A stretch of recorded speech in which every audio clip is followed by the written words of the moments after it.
It is 4 p.m. We're bringing developing news. And the stories behind the headlines. This is Storycon. I'm Regina Lay. I'm Ed Lingao. The headline at this hour, the Department of Justice confirms that Henry Alcantara, Bryce Hernandez, JP Mendoza, and Curly and Sara Discaya are now considered protected witnesses. That's amid their alleged involvement in the flood control mess. Justice Secretary Boying Remulla says the five have been providing documents, ledgers, and notes that could help identify people involved in alleged corruption. He stresses, however, that being classified as a protected witness does not automatically confer state witness status or guarantee full immunity from prosecution. Remulla explains that the DOJ must still evaluate who truly qualifies. The agency is now coordinating with the Senate to formalize security arrangements and to evaluate the full extent of the testimonies. DPWH is moving in on officials and private contractors allegedly involved in the flood control scandal and other anomalous government contracts. In a media briefing this morning, DPWH Secretary Vince Dizon revealed an initial list of top personnel now facing investigation. Show cause orders were issued to several regional directors and district engineers, and they're now compelled to explain their either lavish lifestyles or involvement in supposed ghost or substandard projects, as well as potential evidence tampering. DPWH has also asked the Anti-Money Laundering Council, or AMLAC, to freeze almost 500 million pesos worth of motor vehicles owned by people tagged in this flood control scandal. They include luxury cars belonging to Henry Alcantara and his former assistants Bryce Hernandez and JP Mendoza. The freeze order, if it comes to pass, will also cover the vehicles of private contractors like Curly and Sara Discaya. Meantime, the agency, the DPWH, also wants to freeze the air assets of Ako Bicol Party List Representative Zalico. These assets are come up to about 4.7 billion pesos and were registered under several of Ko's alleged companies. At the moment, Ko is reportedly on medical leave and is seeking treatment in the United States. And here are the other stories we're watching this Wednesday, September 24. The House Committee on Infrastructure will suspend its hearings to give way to the investigation of the Independent Commission on Infrastructure. House Infracom Chairman Terry Ridon says Speaker Boji D will formally turn over all documents and evidence gathered by the committee. The ICI is led by former Justice Andres Reyes.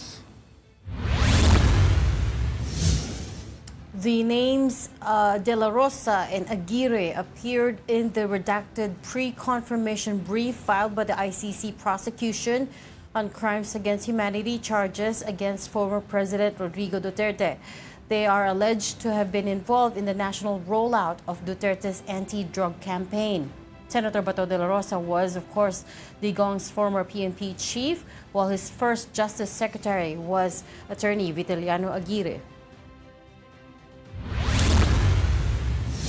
Vice President Sara Duterte says some Philippine officials entered the detention unit of her father at the ICC under the guise of welfare check. She warns that such actions put the former leader's safety at risk and claims that the ICC and the government would be held accountable if harm comes to Duterte. Sara also claimed that the move was carried out on President Marcos's orders.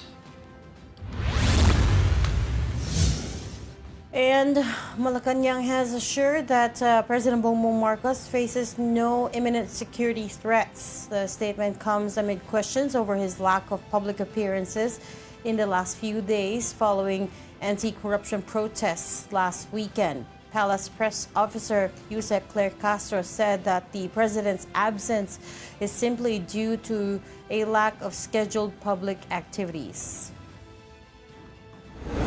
And joining us today, Storycon's resident political pundit, Rol Llamas. Is he already online or not yet? Well, habol daw siya. And from the Philippine Star, of course, you have Editor-in-Chief, Ami Pumintuan. Hi, happy Wednesday. Happy Wednesday. It's a hump day today. Ed and Reg. Ang yayaman nila, no?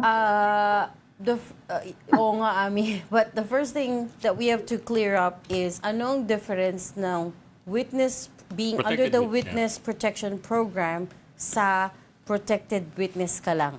I don't know the difference. Merong inisyong statement si retired Justice Antonio Carpio about it. Witness protection, you have to turn over all your assets muna daw. That's Bago it? ka maging witness, under witness protection. Para kung saka, Well, yeah, kung that's one of the merong elements. asset na kailangan i-turn over, ha? Saka under evaluation pa, yung ibig sabihin lang nung protected witness, binigyan lang ng bodyguard yung witness.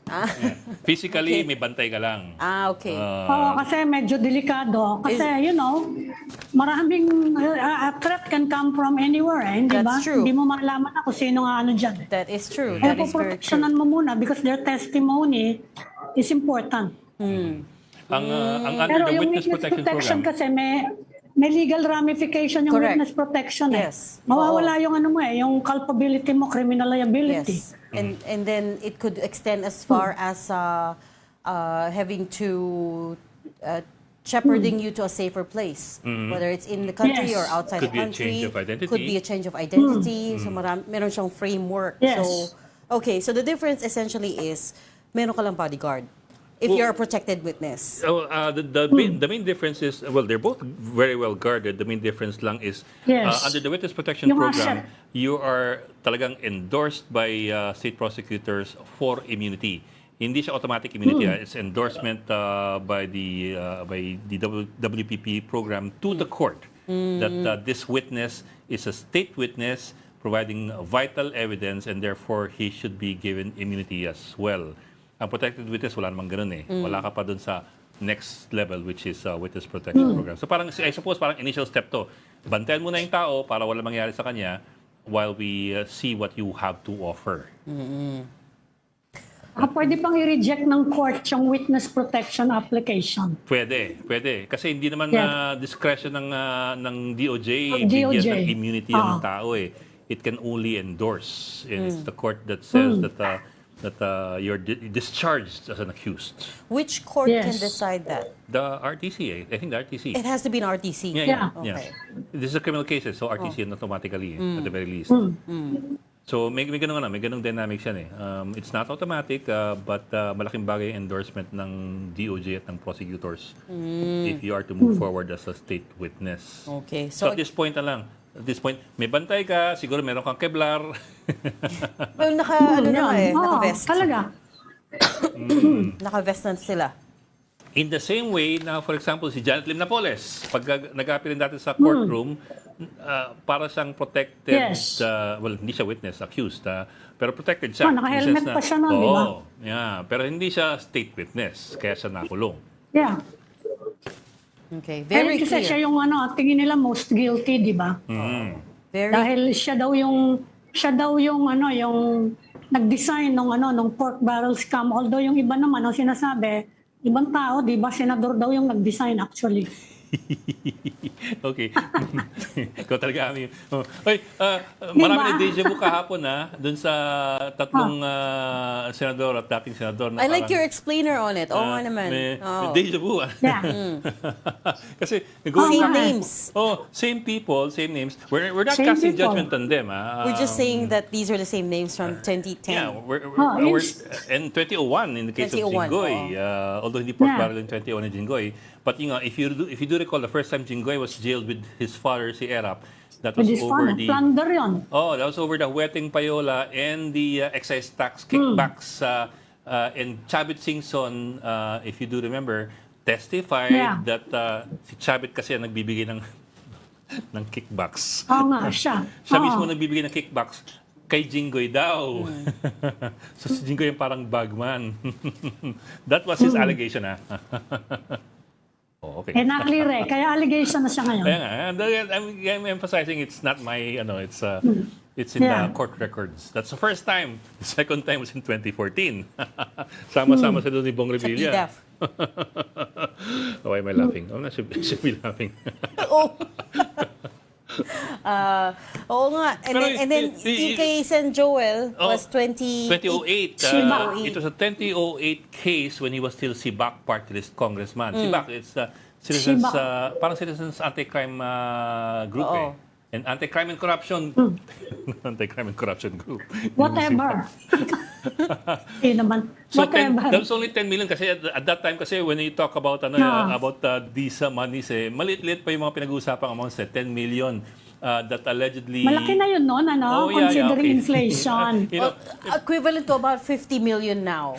If you Malaki siya. equivalent. when you go beyond 6 digits hirapan na magbilang But anyway. So he was also at that time ordered by the Sandigan Bayan, convicted by the Sandigan Bayan. Si Joel Villanueva? Oo. No.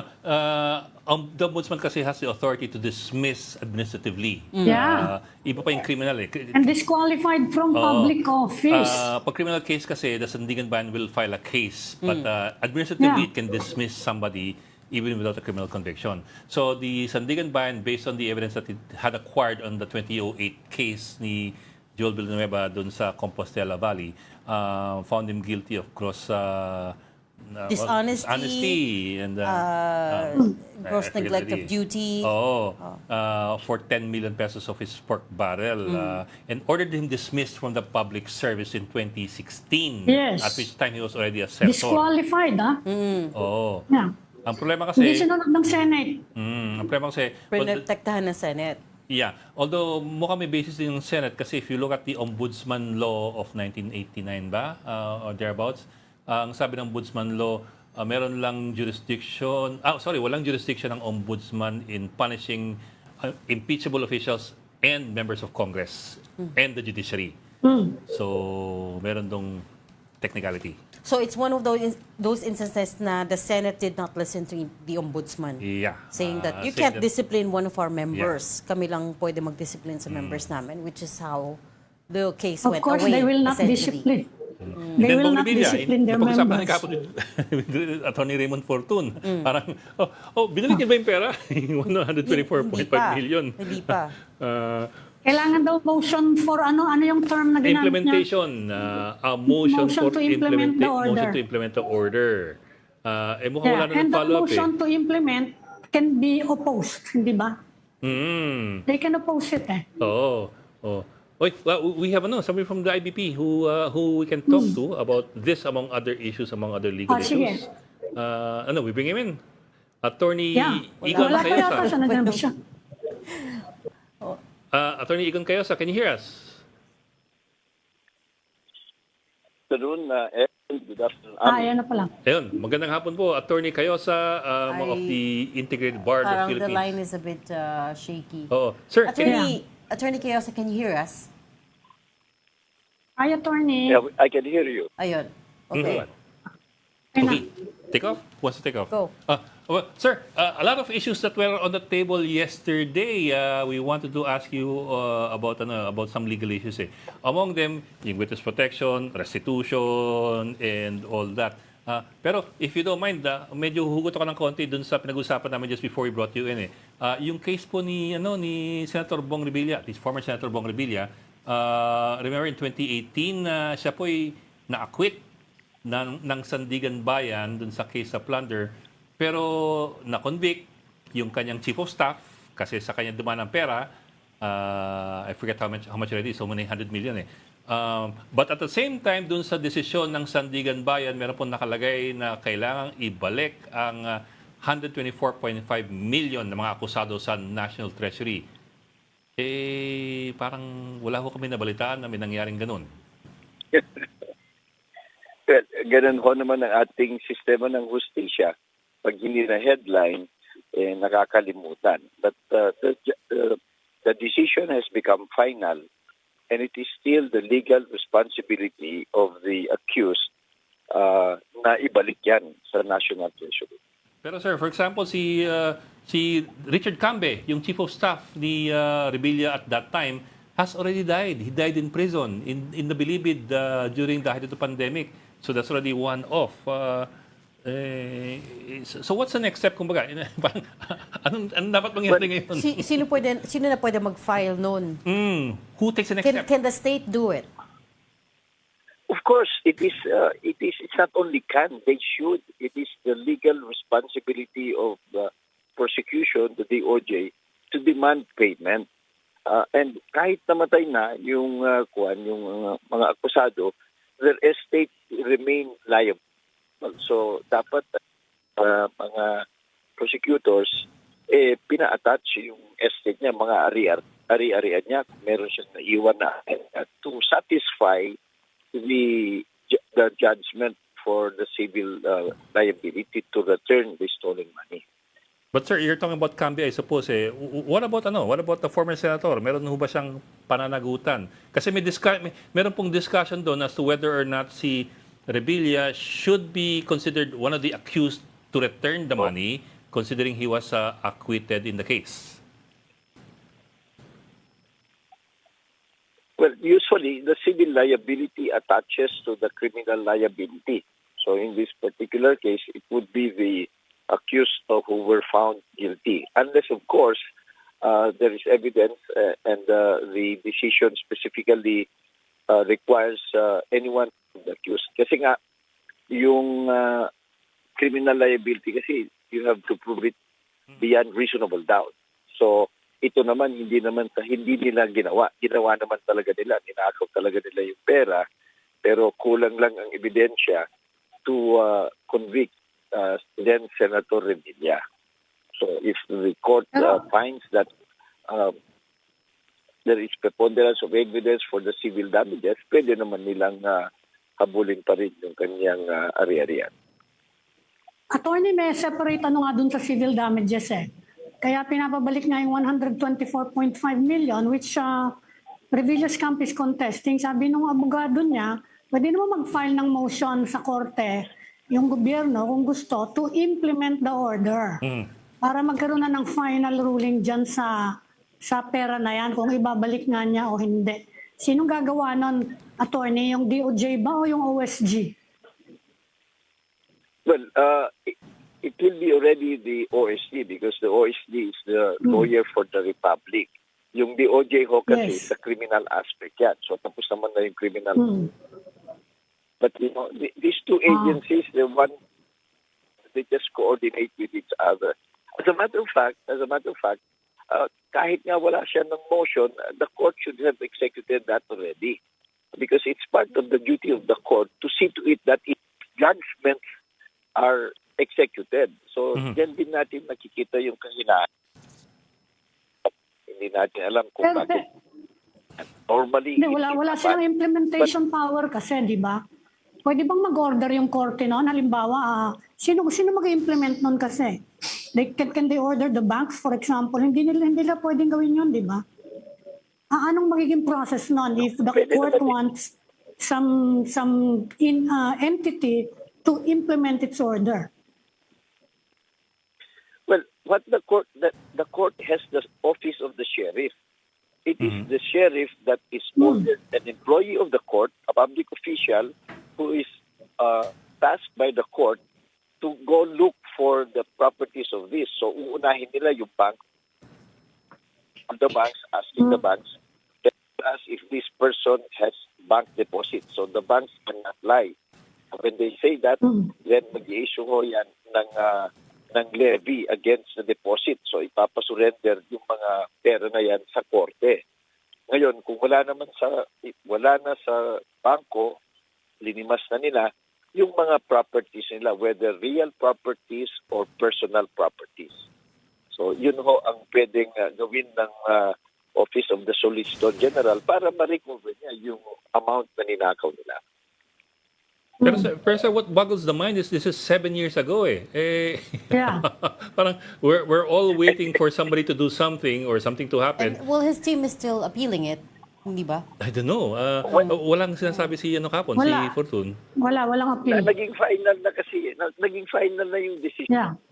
So, Yes, 7 years ago, yeah. all use appealing it.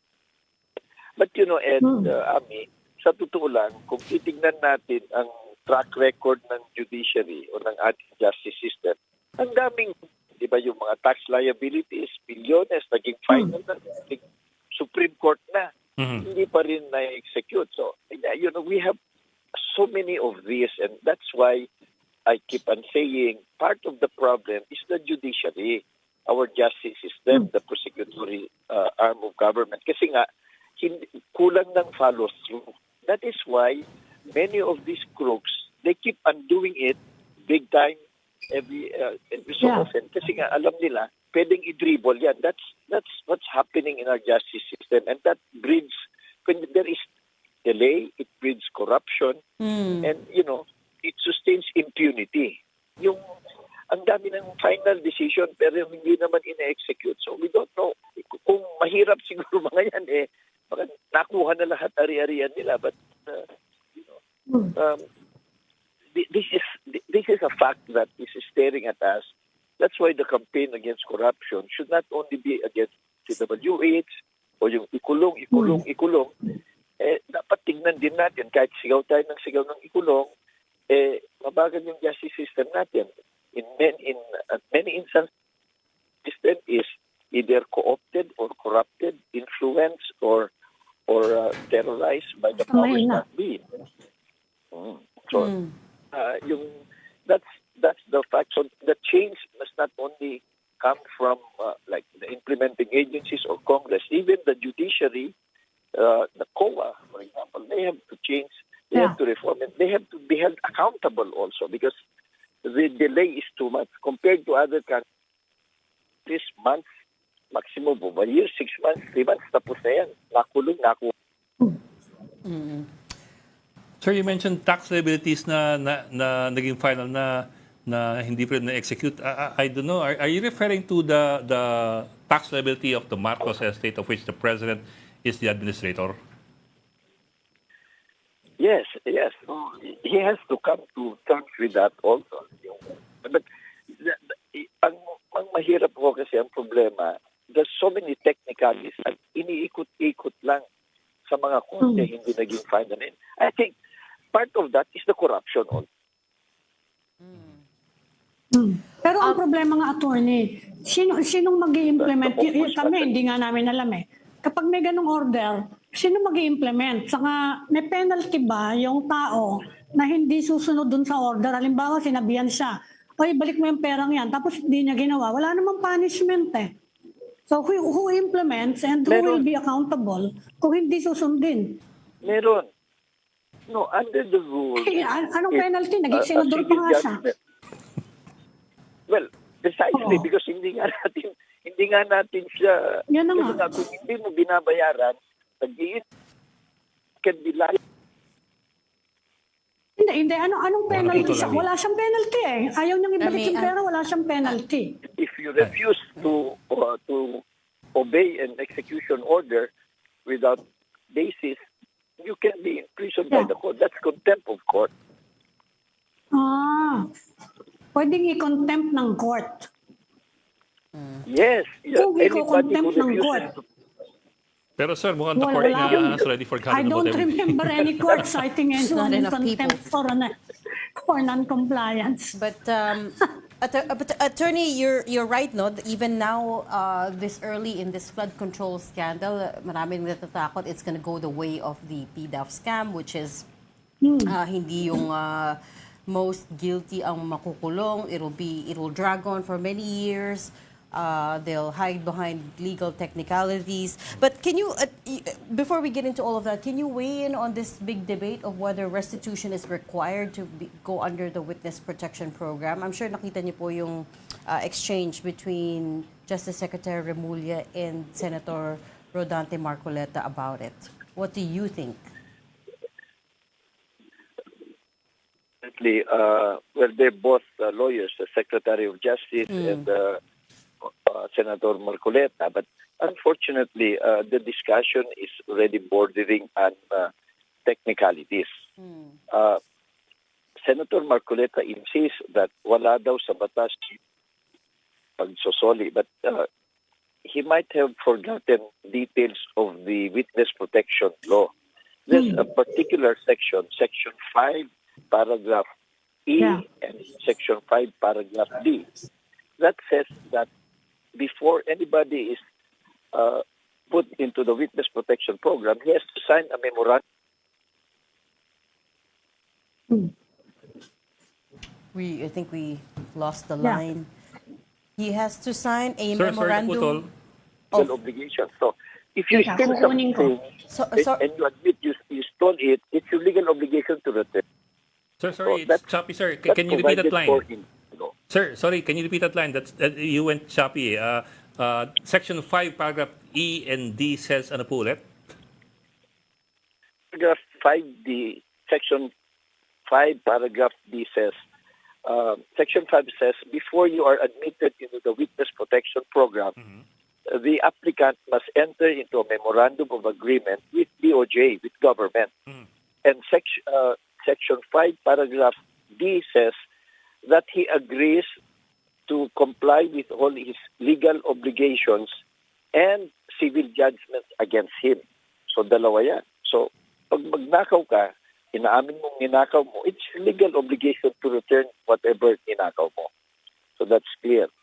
And then under Section 5, Paragraph D, nakalagay din doon that he will comply with reasonable requests made by the officers and employees of government administering the witness protection. So yung request ng DOJ Secretary, maaari ba ibalik mo muna yung mga ninakaw mo? I think that's not only reasonable, that's necessary, that's very legal. So I think there's enough legal basis dun sa sinasabi ni Secretary Remulla na mas maganda ibalik muna nila para we can consider them. Aside of course from his good argument na moral considerations, ibabalik mo naman yan. Para naman yung nagasusunod mo siya, you protect him, you don't charge him, hindi naman niya ibabalik yung kayamanan. E di ginamit mo pangsangga yung Witness Protection Program dun sa mga nagnanakaw sa kaban ng bayan. So there is enough legal basis to request that of the contractors. Hindi na kailangan to bend the law, as Senator Tulfo put it. Yes, well, Senator also had a point. It's not really bend the law, but to give priority to the spirit of the law, the intent of the law, not just the technical jargon or the wording of the law. It's the spirit of the law that should prevail. So yun ang ibig Senator Juan. Hindi naman to break the law, but to bend backwards para matupad yung purpose ng Witness Protection Program law. Di ba? To seek the truth, know the truth, and then to seek justice. So how can you be if pabayaan mo siyang he keeps the loot? Di ba? It's basic. So I think there's enough reason for them to require. Parang creative or spiritual interpretation of the law. Kasi pag pinayagan daw na under the Witness Protection Program at wala pang restitution, hindi na siya pwedeng ma-require. Hindi mo pwedeng habulin. Hindi na pwedeng ma-forfeit yung niya, yung kayamanan niya. That's under Republic Act 6971, Section 14. Tignan niyo, 6971. Yun yung tinuturo ni Justice Carpio. Kaya sabi niya, without the legal obligation of restitution at pinayagan yung witness protection, that would be the perfect crime of plunder. Yun ang sabi ni Justice Carpio. They get to keep everything that they stole. Instead of punishing them, you incentivize the plunderers. Yeah. Oo nga. Yun na nga. Mas maraming magsalita ka lang tago mo na yung kayamanan mo. You get to keep everything, including those 40 cars, yung mga aeroplano, yung mga helicopter. Yan. Yan ang sinasabi. Attorney, I wonder if you know anything as well about Republic Act 1379, which apparently allows the forfeiture of illegally acquired wealth. All you need to do here, all the government needs to do here is allege that a public official or their family possesses wealth that's not commensurate with their lawful income. Mas mabilis daw essentially i-prove. So if you're earning this much monthly, paano ka nagkaroon ng Lamborghini? Paano ka nagkaroon ng Porsche, for instance, right? Based on, and the lawful income will be based on the will be based on your tax returns and so on and so forth. So there's documentation. I wonder if you could talk us through that. May alam po ba kayo doon? Yes, that is an old law at ginamit yan sa mga sequestration cases. The ill-gotten wealth, unexplained wealth law is the easiest law to use. But, because sometimes the prosecutor, the justice system is also captured by the plunderers. Hindi nakalimutan na yan. But you're correct. It's one of the easiest laws to prosecute. Kasi nga, if you can show that the income or the wealth or the asset of a public official is significantly more than his legal income, yung nasa salin niya, nasa sweldo niya, and legitimate na negosyo, then you just show that, and then the presumption, ill-gotten wealth, and pwede nang i-forfeit, kukunin ng gobyerno. It is now, pari-reverse yan, it is now for the suspected government official to prove that those were legally acquired. So mag-shift ang burden of proving. Hindi na yung presumed innocent. So that's a very nice law. If they used to use that in the plunder cases, mga crony noong panahon ng revolutionary government ni Madam Cory Aquino, at mukhang nakalimutan na nila kasi nga bumalik with a vengeance yung corruption. Pati yung ating oversight institutions like COA, Ombudsman, Tanod Bayan, and then mga courts natin, Sandigan Bayan, RTC Court, all the way up to the Supreme Court, in a number of instances, it looks like they've been corrupted or they've been captured by stolen money that these grafters acquired. So it's sad, di ba, na hindi nagpo-progress yan. But you're correct. It's good that it's being pointed out. Actually, sir, but that's the same law. They haven't been Yes, using sir. that law. Sir, it's the same law that was used to get back yung Marcos Swiss bank accounts, resulting in yung GR 152-154-2003, where we got back $680 million in ill-gotten wealth from the Marcos family. Pero yun nga lang it still took the government 16 years. so it may be the easiest law to use, pero umabot ng 16 Maybe years. it's because may offshore component. I wonder if that has something to do with it. It's harder to retrieve the assets and prove Switzerland all. dyan And because it's Switzerland with its its Yeah. secrecy The and Swiss banks. Supreme Court waited for a final ruling Oo. from the Philippines na ill-gotten wealth yun. Nung nakuha nila yon, binigay kagad sa atin yung pera. And it's the first case for Switzerland na ganong restitution, and they were so proud of it na hindi na sila pinaparkingan daw ng dirty money. Ano sinasabi nila noon They were so proud of it, kaya disappointed sila na walang nakasuhan. Merong ninakaw na pera pero walang magnanakaw. Yeah. I recall kasi reading that Supreme Court decision dahil they set a baseline first. How much were the assets to the Marcos family in 1965? The asset declaration as per their income tax documents amounted to mga 180,000 pesos only in 1965. That's the couple already. Tapos yung total earnings as President Marcos and Minister of Human Settlement si Imelda, maaabot lang ng 18 million pesos for 20 plus years. So, ang laki ng difference between the $680 million and yung 18 million pesos na legitimate earnings. So, yun ang dahilan kung bakit nabawi yung pera. Well, the fact that it involves other foreign jurisdictions can be a minor reason why there is a delay. But we have many other cases that are purely within the jurisdiction courts, but they still suffer delay. My take, the delay is not Tanong ko lang is Yes, please go ahead. Yes, sir. You were just getting choppy lang. Pero sir, go ahead, sir. The delay kasi is not accidental. If you examine very carefully, the delay brings yung kung mabilis yan, pero patatagalin nila. So, if there's more time, there's more for threats, for violence, or out bang classic case, yung magnanakaw, aambunan niya lahat, pulis, barangay captain, barangay tanod, yung korte, yung warden, hindi siya makukulong, wala siyang ibabalik. That's the reality. And, that's what the statistics show. That's what the cases filed before how many courts in our land show. Masyadong mabagal ang ating justice system. Pinagtatawanan lang yan ng mga kawatan. Diba? You listen to them. Yung mga grafters, sila ang mayabang, matapang magsabi, ihabla niyo kami.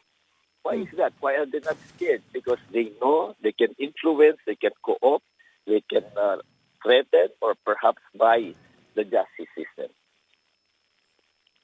Attorney, mahirap bang patunayan yung plunder case? Kasi I noticed na, saka sinabi na rin yun ng ibang prosecutor, government prosecutor, mas nabilis daw kung ipapile na lang nila, which is what they're doing now, bribery na lang daw, saka malversation, dahil mas madaling patunayan. And anyway, wala din naman daw piyansa yung malversation. Tama ba yon?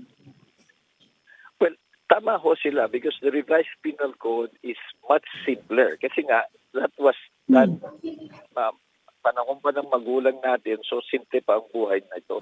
Yung plunder law kasi, the Congress, because I suppose some of them wanted to protect themselves kasi historically sila nga yung nagnanakaw big time, they made it more difficult because in plunder, it must be a series of transactions.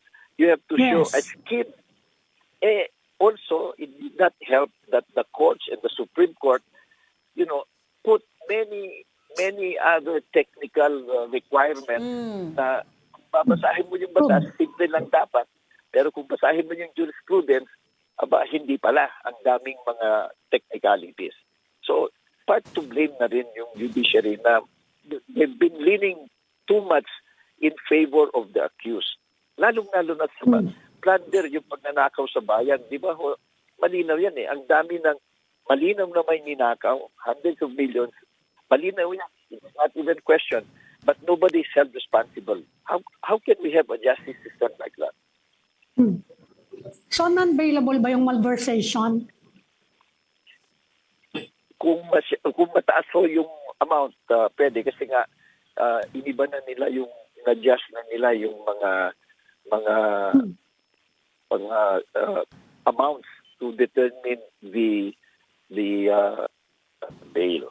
So, maaari ho. And tama ho naman yung to these old laws that are much simpler to prove.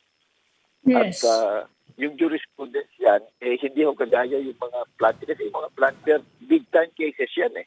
So you just could imagine, big-time yung mga akusado. So you just could imagine the influence, the political influence, and the financial considerations that they can, wave around pag sila ang nakakasuhan. Yung mga malversation, usually may small-time government officials lang yan. So if you look at jurisprudence, straightforward, simple, madaling i-prove.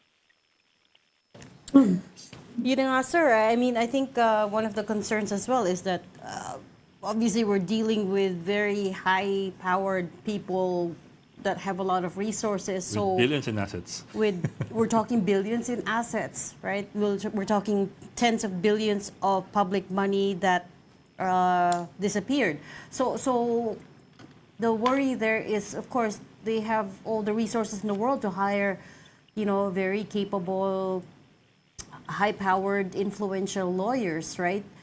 But the fact that yung IBP, the Integrated Bar of the Philippines, which is the national organization of all lawyers in the country, the fact that IBP teamed up with ICI, yung independent commission, how significant is this? Does that mean we could all come to within the body, for instance, an understanding na, okay, we're not going to defend the criminals in this case, or is that too optimistic? Well, it would also be unethical, or it will also be legally impossible to demand of every Filipino lawyer not to defend the criminal. Because part of parang doktor din yan na masama o hindi yung tao. Pag doktor ka, pag kailangan niyang gamutin mo. So, that's a reality. So, but I would commend the leadership of IBP this time. that they have promptly offered the network of the lawyers, because we have chapters in every city and province, no, to help in the gathering of evidence, perhaps.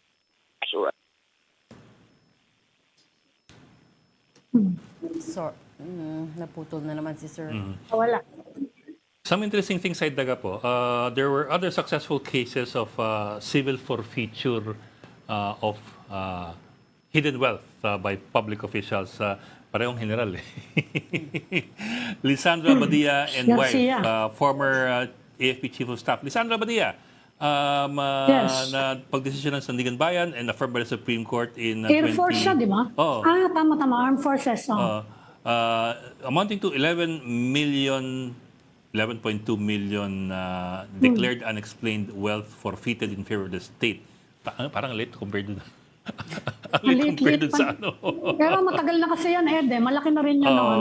Mga 20-something, 2013 ba to? Ano? Another one is Danilo Mangila, retired police general, assets worth 15.8 million ordered forfeited. Sandigan Bayan decision affirmed by the Supreme Court as well. Si Carlos Garcia, pero siya he got to keep some of his wealth eh. Tsaka nag-ano ata siya The controller. Nag-plea bargain ba siya? Plea bargain siya. Oo, so umamin siya.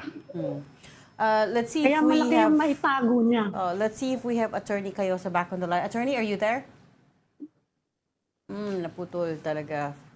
But anyways, he was saying that he has to commend the leadership of IBP for volunteering the body, the group, to help in this investigation, because the IBP, of course, has chapters all around the Philippines, and they can help, I guess, with the Gather evidence. with the case build up, right, in this massive case. And today, inulit nga ni DPWH Secretary Vince Dizon that he believes that the problem is much, much bigger than Bulacan. Bulacan is just a microcosm of the corruption issue. Pero, of course, he doesn't have a figure in mind kasi 3 weeks pa lang siya on the job. But And that's only one district in Bulacan. it's only one district, correct? But he suspects na maraming ganito all across the Philippines. So we're Pero dealing with... yung order niya ngayon covers officials all over the country na ng DPWH. Yung lifestyle check niya covers other regions as well. Because there are 123 engineering districts all over the country. Bulacan first is only one. And you're talking about billions already. Kasama na dyan yung Metro Manila, officials in Metro Manila, hindi lang Bulacan eh. Central Discayas, I think parts of Mindanao, nandyan eh. So hindi lang siya ngayon, nationwide na yan, yung explanation for lavish lifestyles or allegedly subpar I think we might have projects. Attorney Cayosa back on the line. Attorney, are you there? good afternoon. Can you hear me? Yes, we can hear you. Yes. So Attorney, you were saying that you commend the leadership of IBP for volunteering the group in this investigation. What are you hoping that the national group of lawyers will do? Well, one, they can make use of the network of our offices in all provinces and the big cities of the country, because we have voluntary lawyers there and we have officers in every chapter. They can help in fact-finding and documenting yung mga anomalies all over the country. Kasi Bulacan pa lang pinag-uusapan natin at Mindoro, but there are many in other provinces. So the lawyers there would know if they can. Secondly, for those who may not trust government lawyers, ay maaari naman na yung free legal aid lawyers ang tutulong sa kanila to document and to advise them what cases to file, and of course everything will be in coordination with ICI and the prosecutory service of the country, mga fiscal. Thirdly, it would be good if the lawyers in the different provinces do what we're doing here. Media will also do that, to ask the lawyers to explain what are the possible laws that can be used and what are the accountabilities of public officials, what kind of evidence would be sufficient, would be material and relevant. Makakatulong yung ganun because every Filipino lawyer is a member of IBP. They're required. So we also have resources. We have staff and we have offices all over the country, it will multiply the manpower of ICI. Kasi yung pag-a-appoint ng isang tatlong committee, one consultant, that will not be enough because it's so pervasive in our country, rooted, na baka tapos na ang termino ng ating presidente, wala pang masyadong nagagawa yung ICI. So we wish them luck. So maganda yung ginawa. We accept that everything is on a voluntary basis. Only common knowledge kaya sa mga judges and justices na they have the power to order defendants to comply with their orders. Halimbawa, yan na nga, ibalik nyo yung kinuha nyo sa gobyerno. Alam kaya yun? Would you know? Kasi parang walang pambihirang-bihira yung nakikita namin na yung judge talagang tinutugis yung yung defendant na oy sumunod ka sa akin. Alam kaya nila yon? Or or talagang it's an act of omission on their part. Wala na silang pake, basta eto na order ko, bahala na kayo dyan. Well, first, the judge has to know because the rules and the law. But it will not also be proper for the judge to be the one proactively doing this because it has to be. Yeah. Nawala. We may might have lost him again. lost the line again. Attorney Cayosa, are you there? Napag-ulit, sorry. Kaya We nga, apologize sino for that. kaya mag-implement nun? Taong bayan na lang mag-implement. Yeah, I guess us. Di ba? Taong bayan na If lang. we Balik kailangan... nyo, ninakaw nyo. No, we have to keep the pressure up, right? And continue talking about it para it stays in the headlines, it stays in the discussions online para maalala ng mga tao na, okay, by the way, hindi pa pala na sasole yung pera even though it was ordered by Sandigan Bayan already. Ang hindi lang clear sa akin kasi parang, okay, so, kaninong next move? Sino yung last touch? Yun na nga Sino last touch? Malinaw. Should the Ako, hindi malinaw sa akin OSG on its own, motu proprio, file a motion to implement? Or should it be the court, the Sandigan Bayan, which should have... Attorney Cayosa says it should be OSG at this point kasi civil na. Kasi That's ang been 7 years, complainant dyan So is what the happens government Di ba? Kung meron kasing individual complainant, madali-dali. Ikaw maghahabol, di ba? Yan paano yan? People of the Philippines yan Kasi parang nag-iintayan tayo. Dapat yung gobyerno. Yung gobyerno, di ba? Sila dapat ang hahabol nun. Yeah, actually, yun nga sila yung may, It's legal personality to... Medyo mahirap din kasi nag-change na ng admin. So, I guess at some point, walang handover. Parang yung master plan for the flood control project. You mean sa OSG? Diba? Yeah, because there's been a change of administration, there's been a change of solicitor generals. Pwede naman between 2018 to 2022, that's 4 years. Apo na taon din yun. Ano ka? Kasi kung may private complainant, may maghahabol, di ba? Let's talk about, Let's talk about weather na lang.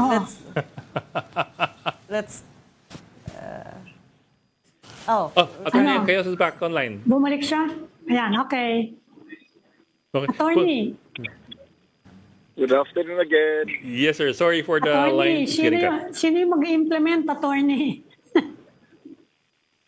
Well, for final decisions of the court, it is the duty of the court to see to it that it is executed. May sheriff naman sila.